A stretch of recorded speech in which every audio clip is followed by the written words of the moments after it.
Hey everybody, how's it going? I'm out here riding the Gas EC300 2012 E-Start edition, also called the XC300 over in Europe, because cross country had the E-Start. And yeah, it's a pretty good bike. I love it. Shove bars and everything, man. Let's go ride, but let's do more of a vlog while I ride. Oh, I need that on. I forget the starting procedure. So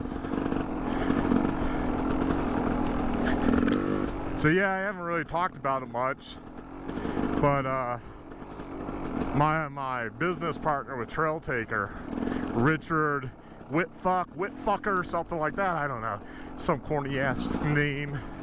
The guy is a complete socialist moron that says, hey, Mark's racist, and doesn't even just say that. He actually went to friends and told them, basically said he couldn't hang out with me, but if they want more details, then they could feel free to ask him. And one friend did, and he sided with me, like, Mark's not that. Are you nuts? And I'm one comment away from you possibly not associating with me. So yeah, that's a good friend right there. Well, yeah, this is WhittFck'ed. Like fucking. So for 2 years, he didn't do anything on Trail Taker. I assumed he was burned out. So he let me, strung me along for 2 years, because he's a programmer. He has a normal paying gig. So he has like a normal gig, work gig, you know. So does the third partner. For 2 years, I was strung along, working my butt off to promote Trail Taker, doing all this stuff, you know, hoping our original goal, build it up and sell it. And he's like, oh, you know, I'm tired of it. Let's turn it off. I was like, turn it off, man. Let's shop this thing around. Try to sell. Oh, that's a good idea. Dar. Like, God, I'm in business with a complete moron. Of course that's what you do. So I'm shopping around. I get a huge company interested. We kind of got, because COVID and stuff, we kind of got ghosted. I spend money. I go out to meet a guy out down in Arizona and talk to him. He's like, yeah, I'm gonna get you a name, and I'm talking to this guy over here, and yeah. And so I come back, and that's when everything went downhill. I find out, you know, this guy, this Richard WhittFck'ed, or whatever the corny ass name it is, he freaking tells friends behind my back, like, hey, Mark's a racist. I believe he's a racist. It's his opinion, but he states it as if it's fact. Even to a PM to me, he goes, I know you are. What? I grew up with minorities, man, as friends. Iranian, Asian, really good friends. Come to my wedding even, you know? College friend, Asian. Canadian, but Asian. My African brother. Let's forget about Jubilee Lawson. Let's forget about him. From Togo. That my parents, I was out of high school, but I was in between. I took a year off. Became friends with this guy. Young guy of my age at the time, or maybe a little older than me. I was like 20. And became friends with him. Spent the summer with him. We brought him to the U.S. We raised money for him, bring him to the U.S., show him the lakes, show him Cedar Point, show him all the fun stuff in the U.S., and then helped him become a U.S. citizen. Because my father was like, if the consulate can issue all these visas for all these people and they don't return, I can help somebody come to the States that's going to be a hard worker and that I like. Guy got 2 jobs, got married, became a U.S. citizen, went through the loopholes. Yeah, I'm such a racist that my family did that. Because, racism tends to be something you learn, tends to be something you grow up with. I didn't grow up with that. I lived around the world. My high school friend, my best friend from high school, lives in Denver. He's like, I've never heard you say anything or be racist against, a black friend. I'm like, yeah, I might have had an off-color joke just like anyone else, saying a Polish joke or a Jewish joke or a Catholic joke or race, based on race type joke. They're jokes. But I haven't done that with Richard. The only thing I know from his post, his response back to me, or on his page, because he got mad. I posted on my personal page. I posted a big rant. I didn't mention this guy's name at all. Just a rant, getting stuff off my chest. This was after I found out that he strung me along for 2 years. Instead of 2 years ago having a problem with me, saying, I got this problem. I can't be associated with you because these are my beliefs, that I think you're a racist. We could have ended this 2 years ago, but I get strung along for 2 years doing work for free. So to me, that is messed up. What are you doing? What are you doing, man? You can't do that. You can't do that. That's like just morally retarded. If I had that big of a problem with you, I've had my own problems with you, but I separated business from personal, and I just dealt with it. And I was like, oh, whatever. That's Richard. That's Richard. He can think whatever he wants. I'm not going to get in an argument with him. There's plenty of times I wanted to argue with him that I turned the other way, turned the other cheek. But the one time I argued with him and said something I probably shouldn't have, but it was directed towards him, a white privileged dude, to shut him up. We were sitting here at Penrose in our car. I drove.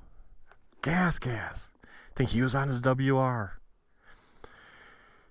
And he puts on this Broncos jersey. And I just made this smart-ass remark. I made a funny, basically. If you don't agree with it, you don't have to laugh. You just, and keep going. I said, as long as you don't kneel. And he went on for 10 minutes about kneeling. How the players have a right to kneel, and this and that, and every other thing. And I finally said, you know what? They're overpaid athletes, and I don't give a shit about those. It did what I thought it would do. It shut him up. He shut up for the whole ride. I accomplished what I wanted, saying this to a white dude who is so liberal, so socialist. It shut him up. But apparently, me saying that one time out of our whole relationship of 5 years, saying that one time has him he's a racist. No, I said that to shut Mr. WhittFck'ed up. That's what I did. I'll admit it. Was it wrong? Probably. But it was aimed towards a white dude to shut him up. And I still do. I do believe the aspect of what I said. They are overpaid, privileged athletes trying to act like they're poor but instead of saving people, instead of having a news conference and bringing issues of police brutality and other issues of these communities that they have long since parted ways with, instead of bringing that to the forefront, they just kneel on a field during an anthem. I don't care that they really do it during an anthem. I just think it's pretty other people do. Other people get really upset. Why are you going to make other people mad? I do believe in standing for the anthem, not kneeling. Why do you have to do it during the anthem? If it means something outside of doing it from the anthem, then do it before, after the game, or hold press conferences after each game with all the players that want to join and talk about these issues to try and make a change in all communities. Not just one, not just pick one minority, pick everybody and make a change. But they don't do that. And that's what I truly believe. Whereas to shut them up, I said a bad word, an offensive word, but I'm directing it to a white dude. Whiter than Casper the Ghost. This guy is so freaking white. He takes his shirt off and you can't even see. He's that white. But yet, that offended him so much. And I guess one other word, or it's 2 words, that offended him was hood rat. I didn't know there was a color associated with saying hood rat. I've only used it a few times, and I think I was talking about a story in Flint, Michigan, about storage customers we had when I ran a storage business for the family. I would see white hood rats, Asian hood rats, black hood rats, hood rat. There's no color associated with that word, the words, technically. There's nothing associated with that. But Mr. WhittFck'ed thinks there is. Thinks that somehow. He also thinks, as he told my other buddy in the PMs, because that buddy shared everything with me, that I offended him because I took the side of Kyle Rittenhouse, who shot people that attacked him, brutally attacked him with skateboards and everything else. I took the Kyle's side. I don't care whether he was supposed to have a gun or not have a gun. He will be prosecuted on that fact and probably will have to serve some time because he had a gun where he shouldn't have had a gun due to his age and location and a bunch of stuff. He will face charges on that. But you can still put it this way. A lawyer put it this way. If I'm a felon, I'm not supposed to have a gun. Somebody breaks into my apartments, starts assaulting my daughter, tries to assault me. I have a gun illegally, but I have a gun. And I shoot that guy. I won't be charged with murder. I'll be charged with being a felon in possession of a firearm. 2 different things. But protecting my family outweighs the cost of, possibly serving some more time. That's the same as Kyle here. He protected himself, and yeah, he shouldn't have had a weapon probably. But he did, and he protected himself. Somebody threw something that was in a bag. An empty bag just doesn't fly that far. Have you ever thrown a plastic bag? They don't go far. You'd be lucky you get it in front of my bike here. Something was in that bag. They threw it. They're yelling at him. Who knows? They could be saying, we're going to kill you. I don't know. You can't hear that part. He shoots that person. He runs away from that area, right? He's trying to get away from the scene. Somebody else, they knock him down. They use a skateboard. They hit him. He shoots that person. Then they try to go after him again. A guy drops a knife. You can see the knife drop. Another guy has a gun. Tries pulling the gun out. Kyle solves the issue there. Takes care of the issue. Protects himself. He did nothing wrong. But apparently, this Mr. WhittFck'ed thinks that Kyle should have just let him kill him that day. And then we find out that the people that attacked him have a long criminal history. Yeah, they're real stand-up citizens. They are thugs. They are hood rats. They're thugs. It's crazy. So this is where I'm coming from. And I'll probably make more videos about this, but this is where I'm coming from. And I just want to get this off my chest because Trail Taker was a good idea. It was a good idea. But here we have one business partner that is out to lunch. You're like, well, how about the third guy? How about the third? He's WhittFck'ed's boss. So they've known each other for years. So he takes the side of Richard no matter what. No matter what. So he has never done any work for the site anyways. It's always been Richard and myself. Marketing, promoting, and developing and coming up with ideas. So it's sad to see a good thing go away, but I have to move on. But I got to talk about this too, because you guys got to learn. You got to learn that you got to pick your business partners wisely. So for my failure to do that, you can do that. It's not anymore like we can have different points of view.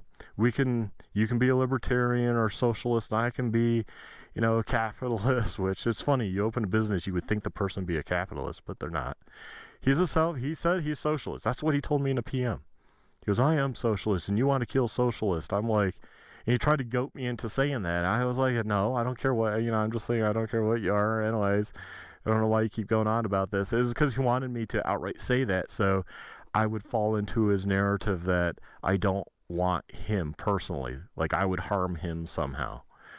I'm actually more afraid of him, because somebody that can do all this, that can say these things about somebody, make up a lie, and they 100% believe in you. Have other people from high school, from around your life say you're opinionated, you're outspoken, and you might be hard-headed, but you're not a racist.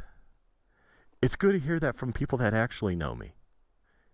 It's funny to hear that from somebody who I spent so much time with, and he sees how I try to help people, especially in the writing community. I mean, I reached out to some youth group down in Pueblo that helps, and a lot of them are minority, like teens that have issues about, helping out more. I've just been so busy. I just, I can't dedicate time. But I looked into that. My wife and I looked into adopting. I don't care what color the baby is. And then we looked into foster care. You don't have any say. They call you up one night and say, we got this child because we took it from a deadbeat. Well, they might not use those words, but that's what's going on a lot of times. And they told us, person's going back to jail or whatever, or the couple's going back to jail. So we have this baby. It could be black, Hispanic, Asian. It could be whatever, white. I mean, you don't know. Would we turn it away? No, we wouldn't. Is that what a racist does? No, that's not what a racist does. I want to talk more about this because I think it's important that we talk about these things. And it's sad that it's come to this. It's sad that it's come to me having to talk about this, but at the same time, I got to, because you can learn from what's happened to me. And I'm just going to tell you, pick your business partners wisely. It's no more whether you agree on a religious aspect of life, maybe, or not. But politics plays a role in this day and age. He says he's not woke because he didn't wake up yesterday with these beliefs. Well, he woke up 2 years ago, and he sat on it and dragged me along for his ride of not getting paid or anything. Yeah, we'll talk more about this. Anyways, I hope you all take care, and just watch out, man. Watch out. You're going to have to figure out who's your real friend and who's an imposter. So, signing off, Meeker Extreme here. Hopefully this all can help you all out. Take care and stay well, my friends, and get out there and ride this gnar. Have a good one.